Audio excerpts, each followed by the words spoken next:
What are we discussing on today's podcast, you ask? Well, we got to discuss what's wrong with the Dbacks. Should the Dbacks trade for Shohei Ohtani? And part 2 with Sully Baseball, giving my favorite Shohei Ohtani conspiracy, all on today's Locked on Diamondbacks podcast. You are Locked on Diamondbacks, your daily Arizona Diamondbacks podcast. Part of the Locked On Podcast Network, your team every day.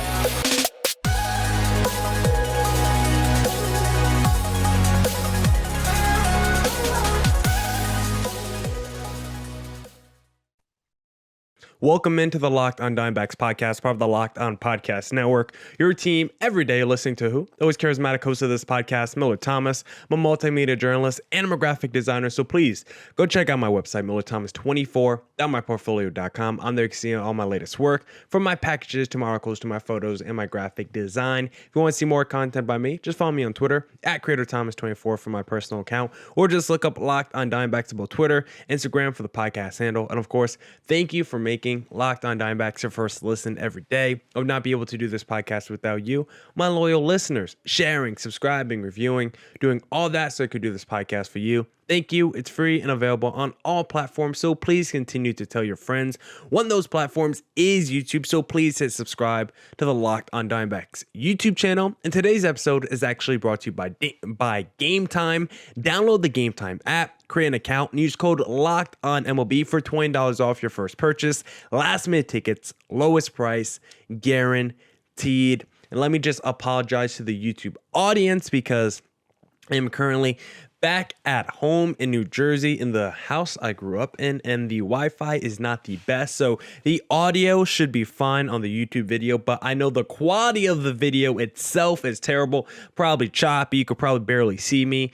It's probably better off just listening to the audio version. But for any of the YouTubers who are trying to watch this video, the audio will at least be crisp, but the video, not so much. But let's get into the podcast. And let's first start with some negativity with this podcast before we jump into a whole bunch of Ohtani discussion in segment 2 and segment 3. First, I want to discuss what's been wrong with the Dbacks. What's wrong with the Dbacks? And is it time to panic? Because my overall take right now with how I feel about the Dbacks, with what I've seen from the last 25 games, I'm not ready to panic just yet, but I think it is time to be concerned and things need to change. The Dbacks, just a few days prior to the All-Star break, were in first place by a couple games, felt really strong. There was no team in the NL West they felt better about than the Dbacks at the time. And now you look at the standings, and with the Dbacks having their day off, they are in third place behind both the Dodgers and the Giants, and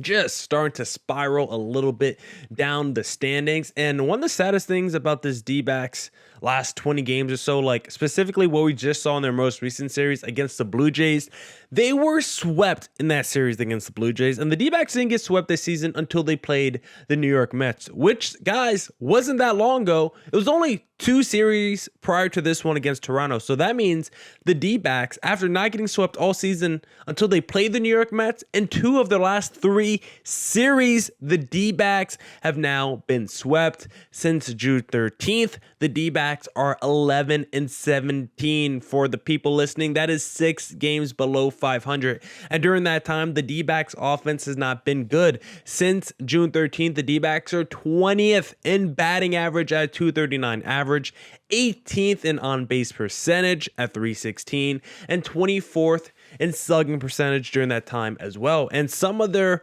most notable players in their lineup have been struggling during that time as well. The Ketel Martes, their Christian Walkers have still been good in their last 28 games. I still think they have like above 900 OPS during that time. But you look at some other notable D-backs players during that time, Geraldo Perdomo, right? The D-backs all-star who come into the year I thought was no more than a backup shortstop, turned into an all-star this season. Well, over his last like 28 games or so since June 13th, his OPS 706. Corbin Carroll, the man who a lot of people, if you look at some of those MLB.com surveys from the first half, some people think he's the third most valuable player if you had to cast your vote today. He's got a 671 OPS since June 13th. And Lourdes Gurriel, the third all-star from this D-back squad, his OPS since mid-June, 656. Those three players who Perdomo is probably the most clutch player on this D-backs team. Corbin Carroll was the most dynamic, and then Gurriel brought the most excitement and spunk. And those three players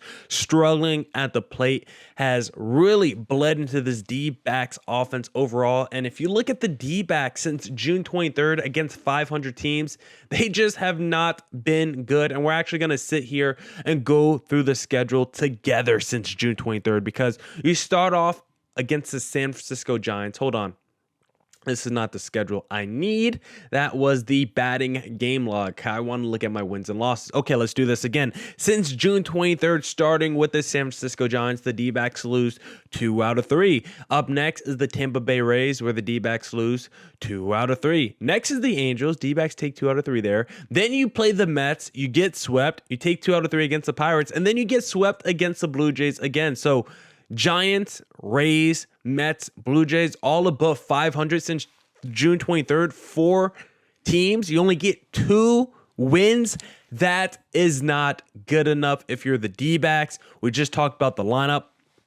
Overall, I mean, the offense, if you look at it over the last 28 games compared to the 2 months prior, just hasn't been good. I mean, the D-backs, I don't have to get more into the D-backs offensive numbers. I just told you since June 13th how bad they've been. But how about we talk about the pitching a little bit? Because when you look at that Toronto series, like the bullpen was really bad. It was like, what, a 2-2 game in game 1 before the bullpen came in and mucked it up. It was like a 3-2 game when Zach Allen left. Like the bullpen was not able to keep it close at all during that Toronto series. And just both the bullpen and the starting rotation the last couple months, when one is good, the other struggles. And it's very frustrating to look at. And I actually have some stats here to support it. And it's kind of weird. Like if you look at the D-backs, let me find their ERA. Okay, if you look at the D-backs, May ERA for games started,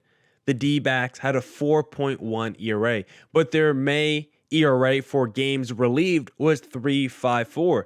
The D-backs June ERA for games started 4.96, but the D-backs June ERA for games relieved 3.8. But then the D-backs July ERA for games started was 4.21, but then their bullpen ERA for July was 5.4. So when the D-backs rotation is pitching fine, or when the D-backs rotation is struggling, the bullpen is good. And then when the bullpen is struggling, the D-backs rotation is not good enough. And for the most part, 3.5 ERA from the bullpen in May, 3.8 ERA for the bullpen in June. The bullpen's been fine. It's really been that 9th inning. The rotation needs to be a little bit better outside the Merrill Kellys and the Zach Allens, of course. But you just don't get synchronicity, right, with those two. You never get the 3.7 ERA bullpen and the 3.9 rotation ERA at the same time when you get this D-back squad together. It's either one phase of it is pitching well while the other phase of the pitching staff is pitching poorly, and we just need to get that synchronicity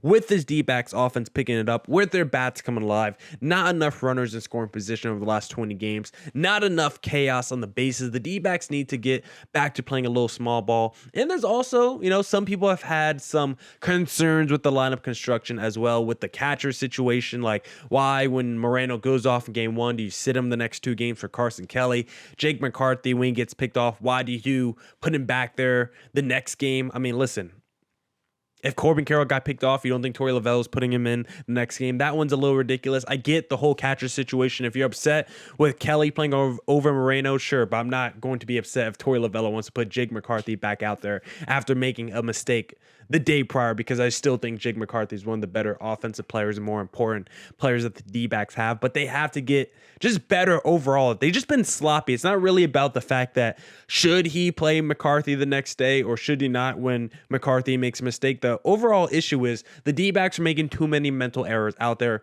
Ketel Marte, defensive errors. The Jake McCarthy's getting picked off, not being smart on the bases. Like the D-backs were such a high IQ team at the beginning of the season, and over the last 20 games, we just haven't seen it. The deadline is around the corner. I think the D-backs still have some big needs with a ninth inning guy, mid-rotation starter, getting some left side help for the infield, because I just don't think you could survive a whole season with Perdomo, Nick Ahmed, Manny Rivera, Josh Rojas providing you no power on the left side.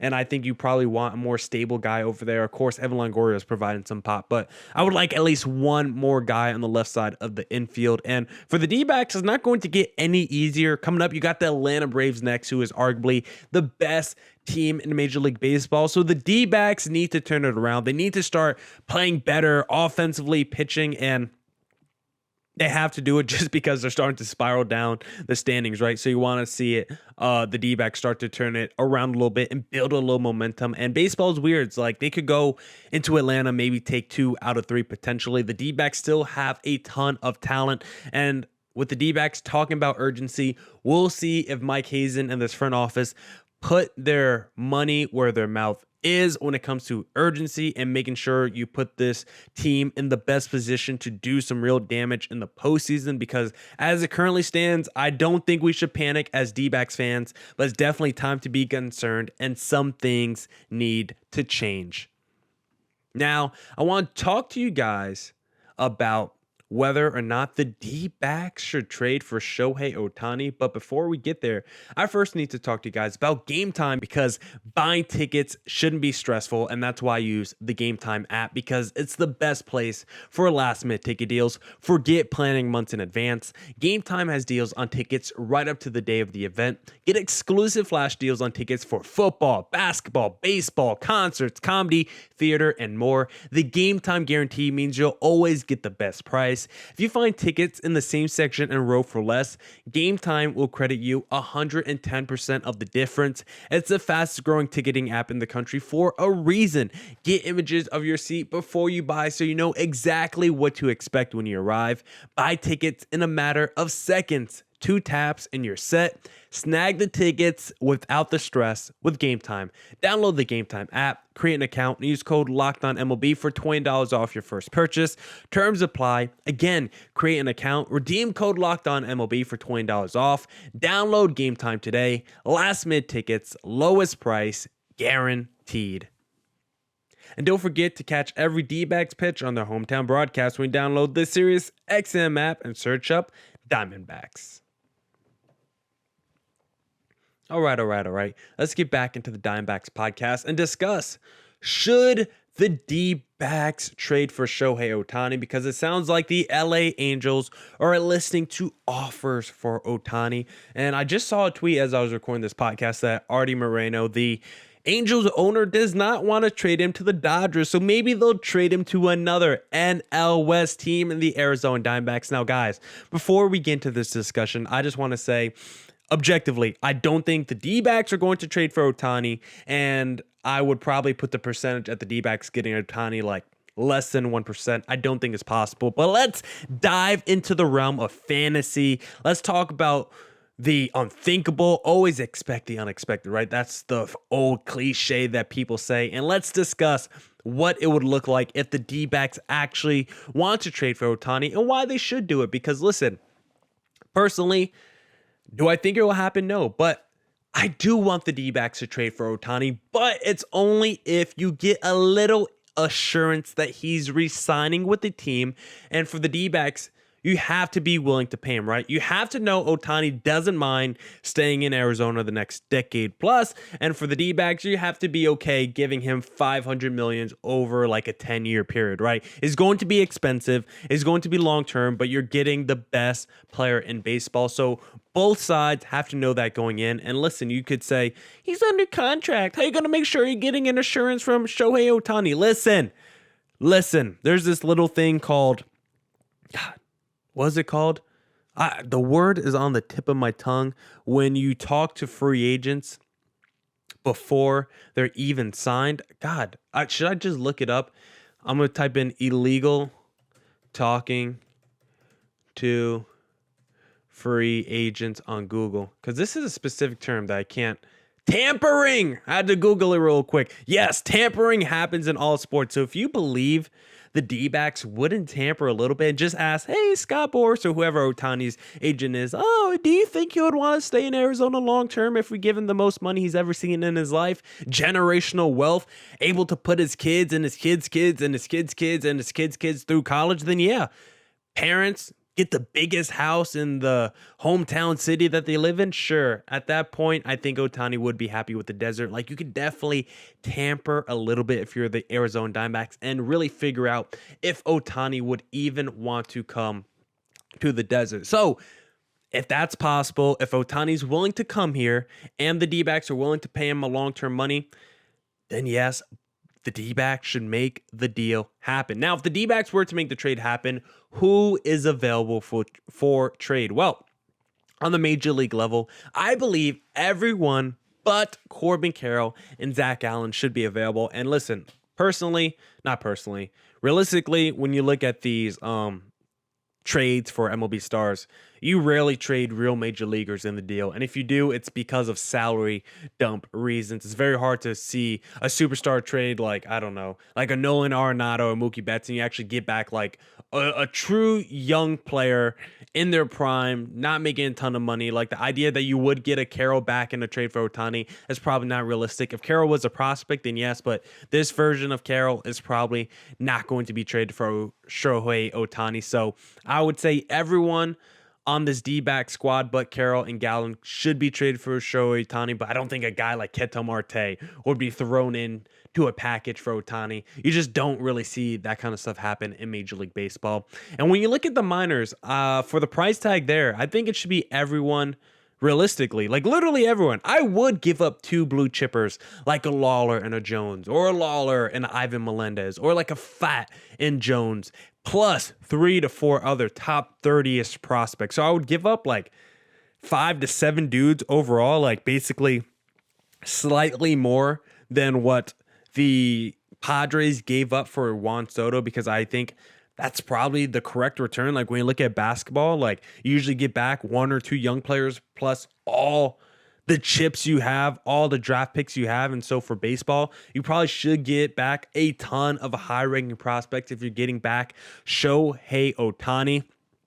And so I wouldn't be upset at all if the D-backs want to trade a Drew Jones and a Jordan Lawler in a deal for Shohei Ohtani. I think at this point last year, I would have traded a Corbin Carroll too. Now, I wouldn't trade Corbin Carroll right now because he's shown me he's an MVP player already. He's shown me his potential, his ceiling, and Corbin Carroll as a rookie is already one of the faces of Major League Baseball, already one of the best players in the game. So I think it would be crazy to put him in a deal, because after graduating from a prospect, I see how good he is, and I think he's probably too valuable to even be an Ohtani deal. So you could use that logic and apply it to like a Jordan Lawler and a Drew Jones and say, listen, with that same logic, I'm not going to trade my blue chippers and Lawler and Jones, because in a year, Jordan Lawler could be another multi-time All-Star, future Hall of Famer looking player on the major league level. And if that happens, then you wouldn't trade him for Ohtani either, based on your logic. And that is true, because listen, as long as Jordan Lawler and the Drew Jones are prospects, I'm more likely to trade them, because there's still volatility with a prospect. I still haven't seen them on the major league level. Yes, they can hit their ceiling and be superstar players, but until I see that, I'm okay trading away a prospect. Once you graduate and make it to the major league level, then I think it's totally different. Like, let's throw out a crazy hypothetical where we do this same charade next year. Ohtani somehow signs a 1-year deal with the Angels. We call up Jordan Lawler in the second half of the season, give him a cup of coffee, and then he explodes in the first half next year. And then at the deadline, the Angels suck again. Guess what? Then at that point, I'm not trading Lawler in an Ohtani deal either, because now I get to see, okay, Jordan Lawler potentially could be a multi-time All-Star. At that point, I think he'd be too valuable to trade in an Ohtani deal. But while he's still a prospect, I do not mind doing it. And plus, even if you traded the Lawlers and the Jones of the world, the D-backs still have great depth pieces and pieces to still be excited about even after those guys, right? Maybe a Canzone is not moved, or Blaze Alexander, or De Los Santos, or Blake Walston. Like, there's still so many other guys the D-backs could still be excited about if you traded away some of your top tier prospects in a Ohtani package. And also, I think you're also going to forget about those prospects. I think you're going to forget about those prospects that got moved once you bring in an Ohtani. Once Ohtani's in the uniform wearing that Sedona red, because listen, the color scheme isn't too far off from what he's currently wearing with the Los Angeles Angels. It's still a variation of red. So once you get Ohtani in the uniform, once you get him crushing balls at the plate, whizzing in pitches on the mound, you're not even going to think about who the D-backs gave up. And also just think about the construction of your team now. Your playoff rotation this season at least is Zach Gallen, Shohei Ohtani, and then Merrill Kelly is your 1, 2, 3. That's nasty. Tommy Henry is your number 4 is not too bad. And then your lineup will consist of maybe Marte leading off, Carroll 2, Ohtani 3, Walker Gurriel as your top 5. That's nasty. Mixed in with maybe McCarthy's hot or Moreno's hot. Maybe Evan Longorio's hot. Maybe Domo's back to come through around the scoring position. Like, the D-backs will have options there. And if you really are concerned about the price tag for Shohei Ohtani, like, the D-backs books as it currently stands going forward are pretty clean. Like, you're paying Carroll, but he's underpaid. He's getting like an average of 15 a year for the next like decade. Ketel Marte is also getting like 15 a year for the next few years. Like, your books are cheap and clean if you're the D-backs. And don't forget, you could always use free agency to supplement any areas of weakness that you're going to use with the Jordan Lawlers of the world, right? Like, guys, if you're looking at third base, you want to upgrade that in free agency. Guys like Max Muncy and Matt Chapman are going to be free agents. Still in the rotation, even after you add Ohtani, if you want to get really crazy. Someone like Giolito, Sonny Gray, Blake Snell, Michael Wacha could all be back-end rotation guys for you. Maybe number 4 starters for you. If you need outfield help, if you want to go upgrade the right field, if you think Jake McCarthy and Alec Thomas are not long-term plans, and you do re-sign Lourdes Gurriel at the same time, I mind you, guys like Jock Peterson and Teoscar Hernandez are going to be out there in the outfield as well next season. So the D-backs can add some bats in free agency. They can add some pitchers as well. And don't forget, Ohtani's going to clean up 2 areas of weakness for you once you bring him in the building. He's a generational talent. He will fill Chase Field, pack it with fans, and it would just be so much fun to see the best player in arguably all of sports wearing a D-backs uniform. I want that scenario. I know it's probably not going to happen. I know the chances are less than 1%, but the D-backs have the pieces. It's a great environment. The D-backs have one of the best young cores going forward. I think when you think about young cores going forward, the pieces that we could surround Shohei Ohtani with, the environment that he'll be playing in, I think the package back that the Angels will get from the D-backs, I think they would actually make really good trade partners. I think there's a lot of things that make sense on paper why the D-backs should go trade for Shohei Ohtani. I think it's probably not possible, but is it still? I think it's not probable, but is it still possible? Yeah, just very slightly.